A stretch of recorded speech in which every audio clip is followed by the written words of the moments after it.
मैं अभी छावला कांड के जो प्रभावित हैं और कोर्ट में इस तरह की लैंग्वेज कही जाती है कि भाई नाम ना लें, लेकिन मुझे नाम लेना पड़ रहा है क्योंकि उत्तराखंड की बेटी के साथ ऐसा हुआ था। किरण नेगी की बात मैं कर रहा हूँ। किरण नेगी के घर पे मैं अभी मौजूद हूँ और उनके पिताजी और माँ मेरे साथ हैं। और जैसा कि आप जानते हैं कि 9 फरवरी 2012 की ये घटना थी। कितना विभत्स कांड वो हुआ था कि न केवल उस लड़की को मारा गया था, उसका जो मारने का तरीका था क्रिमिनल्स का, वो बड़ा ही दुर्दांत था, बड़ा ही विभत्स सा। और तब सबने कहा था कि इनको तो फांसी की सज़ा से कम होनी ही नहीं चाहिए। लोअर कोर्ट ने भी इस बात पे मोहर लगाई, हाई कोर्ट ने भी इस बात पे मोहर लगाई। लेकिन जब 2014 में ये मामला सुप्रीम कोर्ट पहुंचा और लगभग 8 साल तक वहाँ पर पेंडिंग रहा और 7 नवंबर को इसमें एक ऐसा डिसीजन आ गया कि ये क्रिमिनल्स बाइज्जत बरी हो गए। अब एक रिव्यू पिटीशन डाली गई है सुप्रीम कोर्ट में और पूरे उत्तराखंड ही नहीं, पूरे देश की निगाह सुप्रीम कोर्ट की ओर है।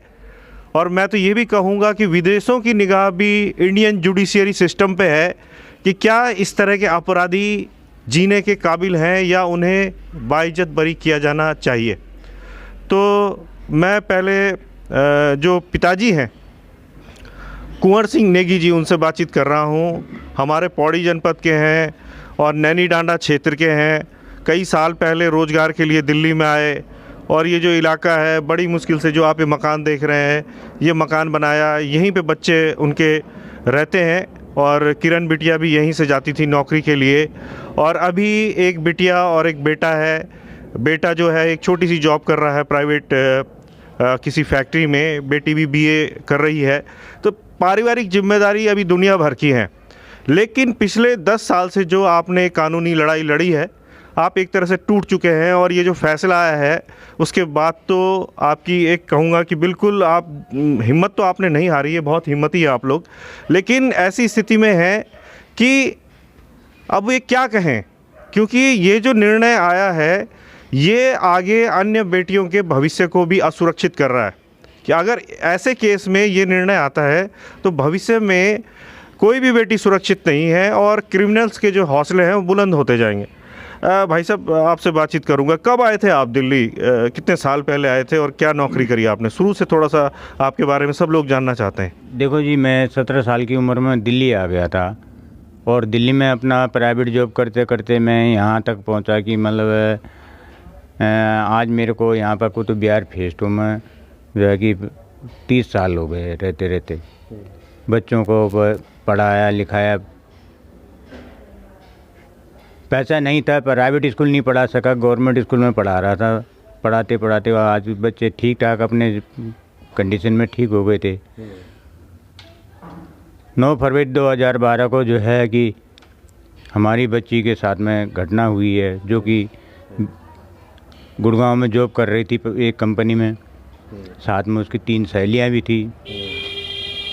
और कंपनी से जो है कि वो जब छुट्टी होके घर आ रही थी तो बस में छावला में उतरी है। छावला में से वो पैदल आने के लिए 20 मिनट का मान लो रास्ता है, फिर कम से कम 20 मिनट का लग जाते हैं पैदल का।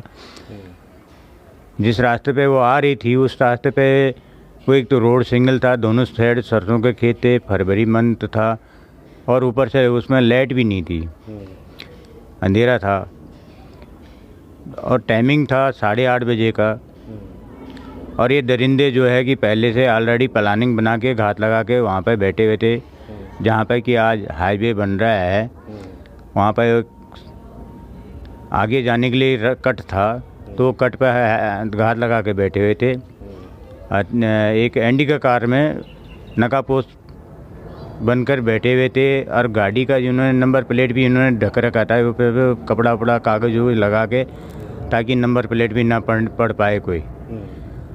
वहाँ पर जैसे हमारे बच्चे आते हैं तो बच्चों के साथ में जब इन्होंने वो करी है, वहाँ पर विद्रोह हुआ है तो हमारी लड़की को किडनैप करके जो है हरियाणा ले गए।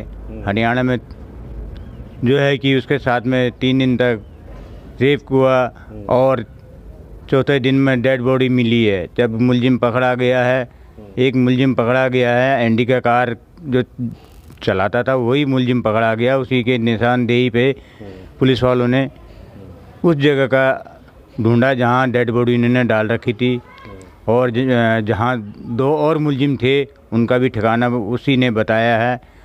उसके बाद डेड बॉडी आई है। उसके बाद जो है होते करते सारी गवाही हुई लोअर कोर्ट में। गवाही हुई, काफ़ी मतलब संघर्ष किया लोअर कोर्ट में भी हमने, क्योंकि वहाँ पे भी लोअर कोर्ट में जो है कि एक कोर्ट में सुनाई नहीं हुई तो दूसरे में डाला, दूसरे में नहीं सुनाई हुई तो तीसरे में गया। तीसरा जो है कि जब दामनी केस हुआ तो उसमें ये फास्ट ट्रैक कोर्ट खुल गया था। फास्ट ट्रैक कोर्ट में फिर वहाँ आया था। वहाँ पर न्यायाधीश जो है वीरेंद्र भटजी ने न्याय दिलाया है कि मतलब जो है कि ये मुलजिमों को फांसी का ऑर्डर हुआ है। वहाँ से ये ट्रांसफ़र होकर हाई कोर्ट गया था। हाई कोर्ट में भी ज़्यादा टाइम नहीं लगा, जल्दी से जल्दी जस्टिस मिल गया था। वहाँ भी फांसी का सज़ा इनको बरकरार रही। और यही 8 साल हो गए सुप्रीम कोर्ट में जो है कि ये सज़ा इन मुलजिमों को फांसी ऑर्डर 2 जगह से हो गई है। तीसरे जगह पे उनको फांसी होनी थी, वहाँ पे सुप्रीम कोर्ट के जज जो है उनको बरी करता है। तो ये कि एक कहाँ का मतलब है कि मतलब ये कि इतने खतरनाक मुलजिमों को बरी करा जाता है सुप्रीम कोर्ट, क्यों? और ये एक देश के लिए पूरा धब्बा है, कलंकित है कि मतलब जो है इस तरह के मुलजिमों को बरी कर दिया जाएगा तो मुलजिमों का हौसले बुलंद हो जाएंगे और क्राइम बढ़ जाएंगे, मुलजिम भी बढ़ जाएंगे। क्योंकि जब सुप्रीम कोर्ट में न्याय नहीं होगा इस तरह तो फिर क्राइम बढ़ेंगे, मुलजिम भी बढ़ेंगे। और आज हमने जो है कि जब सुप्रीम कोर्ट का डिसीजन 7 तारीख नवंबर को आया तो उसके बाद तो हम जो है कि मतलब ना तो रात को सोए ना दिन को चैन, मतलब भाग ही रहे हैं इधर उधर। अभी रिव्यू पिटीशन डाल दिया, हम अपील कर रहे हैं और आगे हम इसमें जो है कि इन मुलजिमों को फांसी दिलाएंगे। और फांसी के अलावा और इनके लिए कोई आगे कोई वो नहीं है। जब ये किसी को जीने नहीं देंगे तो इनको भी जीने का कोई अधिकार नहीं है। जी ये पता चला है कि ये इनका पहला क्राइम नहीं था, पहले से भी इनके खिलाफ जो है क्रिमिनल रिकॉर्ड रहा है। तो ये आदतन क्रिमिनल थे और पहले भी क्राइम करते रहे हैं। कौन लोग थे ये? ऐसा है, ये जो है ये इनका पेशा था, चोरी डकैती करते थे। ये काम धंधा मिन्नत मजदूरी कुछ नहीं करते थे। इनका काम है कि दिन भर जो है कि कॉलोनी की रैकिंग करते थे कि कौन फैमिली अपने घर में नहीं है, किस मकान पे कितने दिन से ताला लगा है, इसमें जो है चोरी डकैती करते थे रात को। और पहले भी इनके खिलाफ जो है थाने में काफ़ी जो है मामले दर्ज हैं। और यहाँ तक कि ये पूरा जो है थाने वालों को पता है कि इनके नाम पे कितने केस हैं दर्ज। और ये पहले भी ये केस में जो है अंदर थाने में बंद रहे हैं। और उन्होंने पार्टी को धमकी दी थी कि हमारे ज़मानत कराओ अन्यथा हम तुम्हें मार देंगे। तो पार्टी ने उनको 50,000 रुपये की ज़मानत कराई। उसके बाद इन्होंने ये क्राइम हमारे बिटिया के साथ में किया है। तो ये ऑलरेडी क्रिमिनल हैं, काफ़ी इनके पास इनके जो है नाम से वहाँ थाने में केस दर्ज हैं। जी भाई साहब, पिछले 10 सालों से ये लड़ाई लड़ रहे हैं आप। एक आर्थिक रूप से कमज़ोर भी हैं, बच्चे भी पालने हैं, कानूनी लड़ाई भी देखनी है, और यहाँ से सुप्रीम कोर्ट भी आजकल आप जा रहे होंगे तो खर्चा होता होगा। तो पिछले 10 सालों में किस तरह से चलाया आपने खर्चा? और मुझे तो लगता है कि जिस तरह से आपके मकान की हालत है तो इसलिए तो खुद रिपेयर मांग रहा है। और जिस तरह से आप बच्चे को बता रहे हैं कि बेटा बहुत छोटी नौकरी करता है, शाम को आता है लौट के मोटरसाइकिल से जाता है, बेटी बीए में है, तो कैसे करते हैं? कहीं से कोई मदद भी आती है क्या?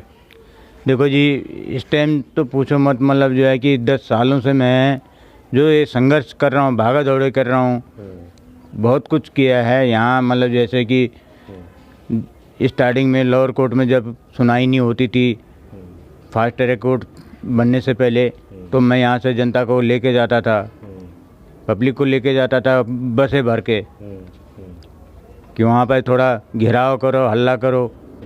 फिर जो है कि पब्लिक जाती थी, उसका बस का किराया भाड़ा देना पड़ता था। नौकरी तो मैं प्राइवेट नौकरी कितना कर लूँगा, कितना कमा लूँगा, लेकिन ये है कि पहले मेरे को सामने ये था कि भाई मैं अपने बेटी को न्याय दिलाना है सबसे पहले। क्योंकि अगर हम कोर्ट के पास में रह के, लोअर कोर्ट के पास में रह के अपनी बिटिया को जो है कि न्याय नहीं दिला पाएंगे तो फिर क्या रहा। और आगे भी हमारा यही मकसद है कि हम न्याय दिलाएंगे। अब जो है चाहे खाने के लिए दाने रहें ना रहें, लेकिन न्याय ज़रूर दिलाएंगे। जैसे भी होगा आना जाना हमारा, चाहे हम पैदल जाएंगे, लेकिन न्याय ज़रूर दिलाएंगे अपनी बिटिया को। जी बिल्कुल, एक सामाजिक लड़ाई लड़ रहे हैं आप, और सारी बेटियों की लड़ाई लड़ रहे हैं आप। आपकी बेटी तो चली गई, लेकिन जो आपकी लड़ने का मकसद है, इस बात को सबको समझना पड़ेगा, क्योंकि घर में बेटियां, बहुएं, माँ बहन सबकी हैं। तो ये सबके लिए एक चिंता का विषय है कि 10 साल लड़ाई लड़ने के बाद भी जब इंसाफ नहीं मिलता, तो आप ये भी सोचिए कि आप लड़ किसके लिए रहे हैं। ये आपकी बेटियों के लिए लड़ रहे हैं, आपकी बहुओं के लिए लड़ रहे हैं, आपकी माताओं के लिए लड़ रहे हैं। मातृशक्ति की लड़ाई है ये, पहाड़ की मातृशक्ति की लड़ाई है, जो रोज़गार के लिए दिल्ली आती है और फिर ऐसा हो जाता है। तो आप लोगों के सपोर्ट की अभी नितांत आवश्यकता है, क्योंकि ये अंतिम लड़ाई का अंतिम बिंदु रह गया है, रिव्यू पिटिशन। और यहाँ अगर हमें सफलता मिल जाती है तो सारी बच्चियों का भविष्य कहीं ना कहीं सुरक्षित होगा। तो मैं चाहूँगा कि ये वीडियो जितना ज़्यादा शेयर हो सकता है, एक ये ऐसा रिकॉर्ड बनाए कि ये उत्तराखंड का हर व्यक्ति, हर महिला, हर बच्ची, हर पुरुष, हर बड़ा बुजुर्ग, चाहे वो उत्तराखंड के अंदर है, चाहे वो देश के किसी हिस्से में है, चाहे वो विदेश में है, और इसके अलावा उत्तराखंड के लोग ही नहीं, पूरे देश के लोग, विदेश के लोग जो हमारी हिंदी भाषा को समझ रहे हैं। और हिंदी में मैं इसलिए बोल रहा हूँ कि ये मातृभाषा है, कम से कम देश के लोग तो समझेंगे। विदेश के लोगों को समझाने के लिए भी अंग्रेजी में हम इसका वर्जन डाल सकते हैं, बाद में वो भी डालेंगे, क्योंकि ये तो अंतर्राष्ट्रीय लड़ाई मुझे लगती है। ये अंतर्राष्ट्रीय लड़ाई है, बेटियों की लड़ाई है, जो समाज का एक अभिन्न अंग है, उसको काटा जा रहा है, तो उसको बचाना बेहद ज़रूरी है। मेरे साथ माता जी भी हैं, माहेश्वरी देवी जी, और मैं सबसे पहले आपको प्रणाम करूंगा। मैंने सुना है कि जब से ये केस चल रहा है तब से आप हर हियरिंग में कोर्ट में जाती हैं, वहाँ पे बैठती हैं और मजबूती से लड़ाई लड़ी है।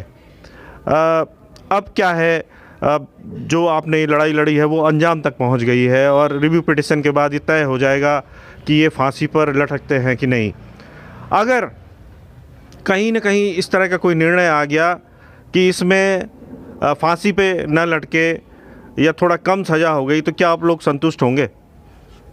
नहीं, कैसे संतुष्ट होंगे हम, क्योंकि मेरी बेटी जिंदा होती तो हम संतुष्ट हो भी जाते, पर ऐसे में संतुष्ट कहाँ होंगे। जैसे लोअर कोर्ट से हाई कोर्ट से फैसला मतलब हमारे पक्ष में था, क्योंकि इंसाफ तो मतलब सबके लिए, मेरी बेटी तो गई और जो और बेटी हैं उनके लिए भी तो इंसाफ चाहिए।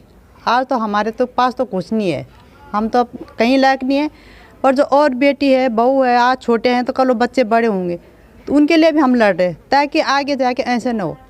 जब सुप्रीम कोर्ट ऐसे करेंगे तो हम लोग न्याय मांगने कहाँ जाएंगे। तो इसलिए न्याय तो चाहिए। और अब हमें नए जज साहब है तो उन पर बहुत विश्वास है कि वो हमें न्याय दिलाएंगे, और हम मतलब हर बेटी को इंसाफ मिलेगा। अब कितने लोग तो मतलब अपने शर्म के मारे बताते नहीं है, मतलब ये बलात्कार शब्द है, ऐसा घिनौना शब्द है कि जिसको बोलने में हम लोग कतराते हैं। तो कितने लोग हम मतलब छुप जाते हैं कि क्या करें बोल के, पर ऐसे हम छुपते रहेंगे तो ऐसे में तो हमारे देश की बेटियां सुरक्षित नहीं रहेगी। बिल्कुल। तो इसलिए तो जज साहब भी सुनेंगे तो उनको भी चाहिए कि हमें इंसाफ देना चाहिए। उन पर हमें पूरा विश्वास है जो अपना ये जज आएंगे। और जो पुराने जज साहब ने किया उस पर तो हमें बहुत दुख हुआ कि ऐसे मतलब किसी के साथ ना हो, जो दुश्मन होगा उनके साथ भी ना हो, क्योंकि एक बेटी चली गई, इस दुनिया में नहीं है, तो कम से कम उसमें आत्मा की शांति के लिए तो इंसाफ देना चाहिए था। तो ये जज साहब ने हमारे साथ बहुत गलत किया, इसमें हम बहुत दुखी हैं। अभी उत्तराखंड में अंकिता का केस भी आपने सुना होगा, उसकी लड़ाई भी हाई कोर्ट में चल रही है, अभी रिजर्व है उसमें ऑर्डर। और हमें भी ये लगता है कि अंकिता से पहले हमें किरण को न्याय दिलाना है। अगर हमने 10-12 साल पुराने मामले में न्याय हम अगर नहीं दिला पाए तो कहीं ना कहीं हम अंकिता की लड़ाई, मुझे नहीं लगता कि हम जीतते हुए, मुझे खुद महसूस होता है कि हम कहीं ना कहीं कमज़ोर हो रहे हैं। तो सबसे पहले ये लगता है कि किरण को न्याय मिले तो फिर हम अंकिता या किसी दूसरी बच्ची को न्याय की बात सोच सकते हैं। अंकिता के बारे में आप क्या कहेंगी? वो बेचारी भी तो 18-19 साल की लड़की थी। ये तो है ना, हमारे देश का कानून है जो मतलब बहुत बेकार है, क्योंकि बच्चे अपने सपने पूरा करने के लिए मतलब परदेश में आते हैं कि अपने सपने उड़ान भरने की कोशिश करते हैं, पर उनके पर पहले काट दिए जाते हैं उड़ने से पहले। तो ये क्या, ऐसे दरिंदों को फांसी देनी चाहिए, इनको जीने का कोई हक नहीं है, चाहे कोई भी हो, ताकि बेटियां खुल के जा सके, खुल के बाहर आए जाएं, अपना मतलब सपने पूरे कर सकें। अब लड़कों को तो हम पूरा छूट देते थे, लड़कियों को हम कहते नहीं बेटा बाहर मत जा, बाहर मत जा, तो मतलब बेटियां कब तक अंदर रहेगी। तो इसलिए उसको भी इंसाफ मिलना चाहिए, क्योंकि वो भी एक अपने सपने पूरे करने की कोशिश कर रही थी। वो हमारी बेटिया की तरह थी, वो भी कोशिश ही कर रही थी, पर एक कोशिश बीच में अधूरी रह गई, हमारे सपने धरे के धरे रह गए। तो मैं चाहूँगी कि मतलब सबको सुनना चाहिए कि इनको न्याय मिलना चाहिए। बेटी किसी की भी हो, चाहे अंकिता हो, चाहे किरण हो, चाहे निर्भया हो, चाहे मतलब कोई और हो, तो न्याय सबको मिलना चाहिए, क्योंकि पूरा हिंदुस्तान की बात है, ये एक हमारी बेटी की नहीं, ये किसी की नहीं है, मतलब तो पूरा हिंदुस्तान को इंसाफ की उम्मीद है और इसी पे टिके हम लोग कि हमें इंसाफ मिलेगा। तो उसके साथ भी बहुत बुरा हुआ, बहुत गलत किया जो भी कह रहा, पर उसको भी इंसाफ चाहिए, क्योंकि मैं आपको सलाम करता हूँ, सैल्यूट करता हूँ, हज़ारों बार नमन करता हूँ मैं आपको कि आपने इतना दुख झेलने के बाद भी अपनी हिम्मत को कमज़ोर नहीं होने दिया है। नेगी जी, थोड़ा सा बात और करूँगा आपसे। अभी धामी जी ने भी एक वीडियो जारी करके बोला था कि आपकी मदद करेंगे, तो किस तरह की मदद की उन्होंने? या यहाँ सांसद हैं, गढ़वाल के सांसद हैं, कुमाऊँ के सांसद हैं, 5 सांसद हैं, राज्यसभा सांसद हैं, हमारे उत्तराखंड के विधायक भी होंगे, क्या ये लोग आते हैं यहाँ पे, फ़ोन करते हैं आपसे? थोड़ा हिम्मत तो बढ़ानी चाहिए, कम से कम कुछ सपोर्ट आ रहा है। ख़ासतौर पे धामी जी के बारे में बात करना चाह रहा हूँ, एक वीडियो उन्होंने जारी किया था। हाँ, धामी जी ने बोला था मैं मिलूँगा आपको, लेकिन मिले तो थे वो हमें उत्तराखंड सदन में, और उन्होंने यही कहा कि बोला हम जो है इस पे विचार करेंगे, न्याय दिलाएंगे। अब वो किस तरह न्याय दिलाएंगे, ना तो उन्होंने हमें किसी वकील का नंबर दिया, ना कोई वकील बताया है। आगे उनका क्या प्लान है, कैसे है, वो तो वो जाने। और रही बात सांसदों की या नेता और कोई उत्तराखंड को यहाँ का हो, दिल्ली का हो, कोई हमारे को कोई नहीं पूछा, क्योंकि हमारे इतने लंबे हाथ नहीं हैं जो हम मतलब किसी नेता तक पहुँच जाए या कोई नेता हमें पहचाने। और गरीब के साथ में जो है कि कोई नेता क्यों आए। अनिल बलूनी जी के पास गए थे, बलूनी जी के पास गए थे, अनिल बलूनी जी है ना, उनके पास गए थे, तो उन्होंने वो आश्वासन दिया। फिर ओवाल जी के पास ले गए थे हमको, तो वहाँ से बोला कि मतलब इंसाफ दिलवाएंगे, तो उन्होंने बहुत वो दिया था। अच्छा, अनिल बलूनी जी ने? हाँ जी। तो बलूनी जी ने से मिले थे हम, उन्होंने हमें जो है राहत दिया कि बोला हम जो है कि आपको इंसाफ दिलाएंगे। तो हमारे को जो है कि एलजी के पास लेके गए हैं, और एलजी साहब ने जो है कि फिर अपना तरफ से एक ऑर्डर निकाला कि भाई इस पर कार्रवाई होगी और ज़रूर करेंगे हम। बस यही यहाँ तक है, बाकी और कोई नेता होता कोई नहीं आया। और आगे जो धामी जी हैं उनका जो है हमारा जो है कि विषय में क्या सोच है, क्या, हाँ उससे तो हम कोई भी नहीं जान सकता, हम भी क्या जाने। तो जैसे उनका सोच होगा वो करेंगे, देखेंगे, आगे पता लगेगा क्या करने वाले हैं, क्या नहीं करेंगे। जो भी करना होगा उन्हें जल्दी करना होगा, क्योंकि बहुत जल्दी इस केस की सुनवाई हो जाएगी। तो धामी जी अगर कुछ करना चाह रहे हैं तो जल्दी करें।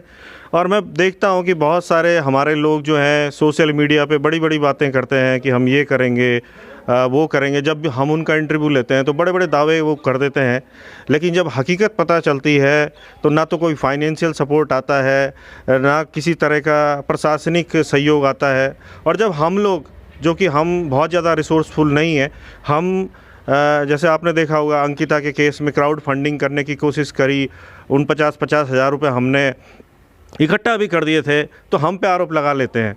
तो अब ये जनता को डिसाइड करना है कि इस तरह के मामलों में जब राजनीतिक जो लोग हैं, कद्दावर लोग हैं, उद्योगपति लोग हैं, पैसे वाले लोग हैं, वो सपोर्ट नहीं करते हैं और हम जब सपोर्ट करने की कोशिश करते हैं तो फिर हमें क्यों रोका जाता है? तो आप करिए। आप अगर पॉलिटिशियन हैं, उद्योगपति हैं, आप समाज सुधारक हैं, तो आप आगे आइए और केवल सोशल मीडिया तक सीमित ना रहें कि आपने इंटरव्यू में बड़ी बड़ी बातें कर दी और हकीकत में कोई मदद नहीं करी। मैं चाहूँगा कि हालांकि बड़े खुददार लोग हैं नेगी जी और उनकी जो पत्नी हैं, जो हमारी भाभी जी हैं, वो अपने मुंह से कभी भी किसी मदद की बात नहीं करेंगे, लेकिन मुझे लगता है कि इस परिवार को मदद की ज़रूरत है और अभी एक छोटी बेटी है, उसकी भी शादी करनी है, उसके लिए भी नौकरी ढूंढनी है, बेटा है, उसकी शादी करनी है। मकान की हालत जर्जर आप देख रहे हैं, एक छोटा सा छत के किनारे हम खड़े हैं यहाँ पे, क्योंकि कमरे दिखाने की स्थिति में नहीं है, वहाँ पानी अंदर घुस जाता है। तो आपके सपोर्ट की यहाँ पे नितांत आवश्यकता है और मैं इस इंटरव्यू के बाद एक आपका अकाउंट नंबर भी जारी करूँगा। अगर आप लोग इस परिवार की कोई मदद करना चाहते हैं तो डायरेक्ट इनको मदद कर सकते हैं और आपकी छोटी छोटी मदद 100 रुपये से, 1000 रुपये से, जितना भी आप सक्षम है करते हैं, तो कहीं ना कहीं जो हम इस बिटिया के लिए लड़ाई लड़ रहे हैं उसकी लड़ाई मजबूत होगी। और एक बेटी को अगर हम नहीं बचा पाए तो दूसरी बेटी जो हमारी ज़िंदा है उसकी हम धूमधाम से शादी कर सकते हैं, उसका भविष्य सुरक्षित कर सकते हैं। जागो उत्तराखंड के लिए दिल्ली से आशुतोष नेगी।